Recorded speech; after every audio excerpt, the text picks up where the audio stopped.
اعوذ باللہ من الشیطان الرجیم بسم اللہ الرحمن الرحیم اللہم صلی علی سیدنا و مولانا محمد مبارک وسلم وصلو علیہ۔ آج کا واقعہ ہمارا حضرت مولانا روم کے دور سے ہے کہ جب ایک دن وہ اپنے شاگردوں کی جماعت کے ساتھ بازار سے گزر رہے تھے۔ اب گزرتے ہوئے ان کی نظر ایک کریانہ سٹور پر پڑی، جہاں پہ جو کریانہ سٹور کا مالک تھا وہ اپنے گاہک کے چہرے سے اپنی نظریں نہیں ہٹا رہا تھا، اور جو گاہک تھا وہ ایک خاتون تھی۔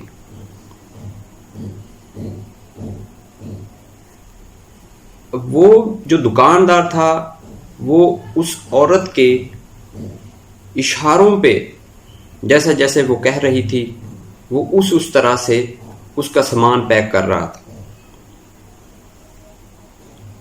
وہ خاتون جس بوری کی طرف اشارہ کرتی وہ دکاندار اس بوری سے راشن ایک چھوٹے چھوٹے تھیلوں میں بناتا جا رہا تھا۔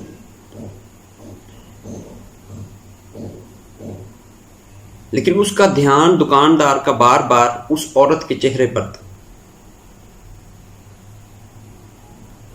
اس کے چہرے سے نظریں نہیں ہٹا رہا تھا۔ مولانا صاحب یہ سارا ماجرا بڑی غور سے دور کھڑے دیکھ رہے تھے۔ اب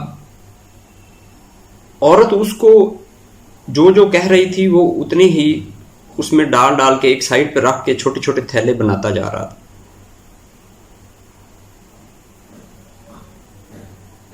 اب کچھ دیر کے بعد جیسے ہی سامان مکمل ہو جاتا ہے اس عورت کا،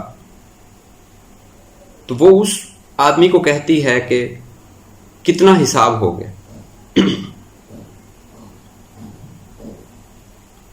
تو وہ دکاندار اس عورت کو کہتا ہے کہ زبیدہ، عشق میں حساب کتاب نہیں ہوتا۔ وہ عورت اس کو غصے سے دیکھتی ہے، لیکن اس کو کہتی ہے کہ چلو سامان اٹھاؤ چلیں۔ اسی طرح وہ جو چھوٹے چھوٹے تھیلے اس نے بنائے ہوتے ہیں نا، وہ ایک بڑے بورے میں ڈالتا ہے اور اس عورت کے پیچھے پیچھے چل پڑتا ہے۔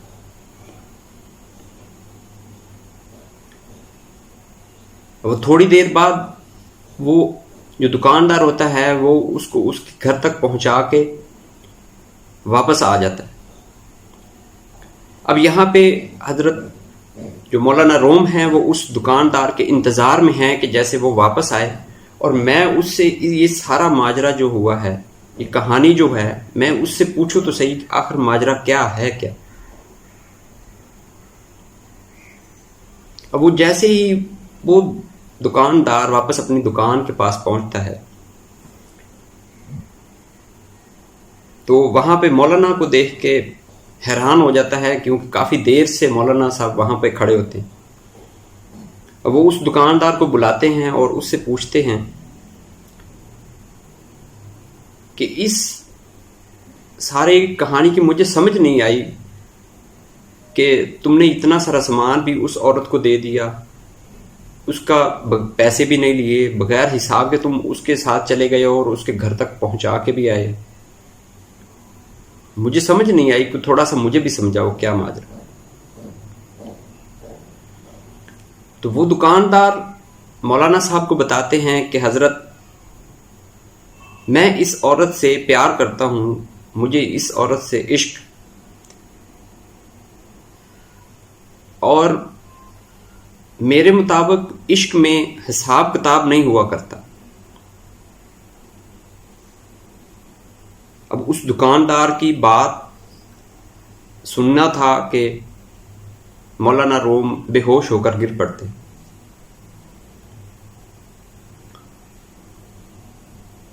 وہ دکاندار پریشان ہو جاتا ہے کہ میں نے ایسا کون سی بات کہہ دی کہ جس سے مولانا صاحب بے ہوش ہو گئے۔ مولانا صاحب کے شاگرد ارکے گلاب مولانا صاحب کے منہ پہ چھینٹے مارتے ہیں اور تھوڑی دیر بعد مولانا صاحب ہوش میں آ جاتے ہیں۔ وہ دکاندار گھبرایا ہوا ہے۔ مولانا روم سے پوچھتے ہیں کہ حضرت میں معافی چاہتا ہوں، میرے سے اگر کوئی غلطی ہو گئی ہو جس کی وجہ سے آپ کو پریشانی کا سامنا کرنا پڑا۔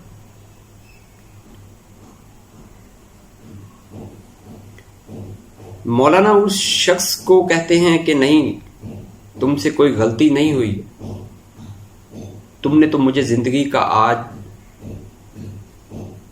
عشق کا جو درس سکھایا ہے نا، وہ میں نے اپنی زندگی میں آج تک نہیں سیکھ پایا۔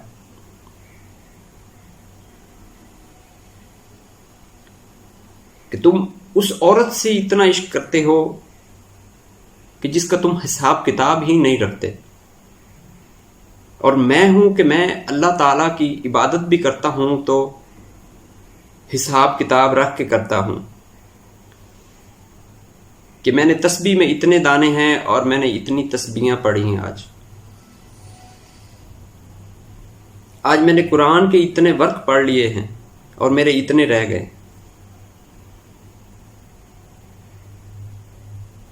اور آج میں نے اتنے نفل میں نے پڑھے اور اتنی میں نے عبادت کی۔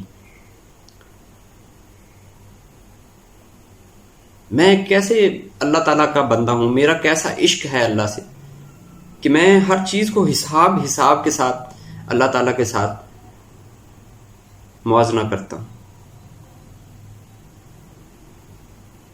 میں دعویٰ تو کرتا ہوں اللہ سے عشق کا،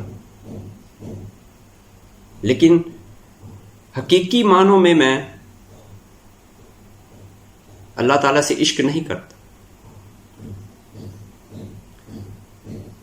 میرا اللہ جب مجھے اتنی ساری نعمتیں دے رہا ہے، بے شمار دے رہا ہے، بے حساب دے رہا ہے، تو پھر میں اس کا بندہ ہو کے میں اس سے کیسے حساب و کتاب کے ساتھ پیار محبت کرتا ہوں، میرا عشق کیسا ہے۔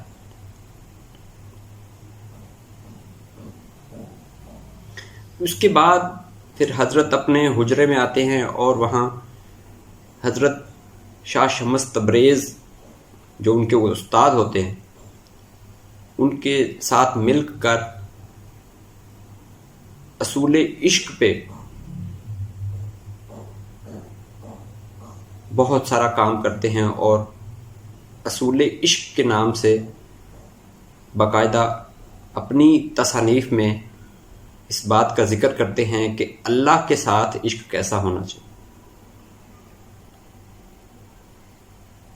آج ہم بھی اللہ تعالیٰ سے دعویٰ کرتے ہیں کہ ہمیں اللہ سے بڑا پیار، لیکن اللہ تعالیٰ کے ساتھ ہمارا پیار محبت گنتی میں ہے کہ ہم اس کو گن سکتے ہیں کہ ہم اللہ تعالیٰ کے، ہم نے آج کتنا نماز پڑھی ہے، کتنے نفل پڑھے ہیں، کتنا قرآن پڑھا ہے اور کتنی عبادت کی۔ لیکن اس کے مقابل اگر ہم دیکھیں تو اللہ تعالیٰ کی نعمتیں کتنی بے شمار، وہ انسان کو کتنا بے حساب دیتا ہے، لیکن انسان اس کے مقابلے میں کیا کرتا ہے۔ لہذا ہمیں کوشش کرنی ہے کہ ان چیزوں سے ماورا بالا تر ہو کر اپنے اللہ تعالیٰ کی عبادت کریں، اس سے عشق کا جو ہمارا تعلق ہے اس کو مضبوط سے مضبوط تر کریں اور بغیر حساب و کتاب کے کریں۔ اللہ تعالیٰ سے دعا ہے کہ اللہ تعالیٰ ہمارے لیے آسانیاں پیدا فرمائے اور دوسروں کے لیے آسانیاں تقسیم کرنے کی ہمیں توفیق عطا فرمائے۔ آخر میں آپ لوگوں سے التجا ہے کہ چینل کو لائک بھی کریں، سبسکرائب بھی کریں، ویڈیو کو کوشش کیا کریں کہ مکمل پورا آخر تک ضرور دیکھا کریں تاکہ اس کا اصل جو لب لباب ہے وہ سمجھ آ سکے۔ وما علینا الا البلاغ۔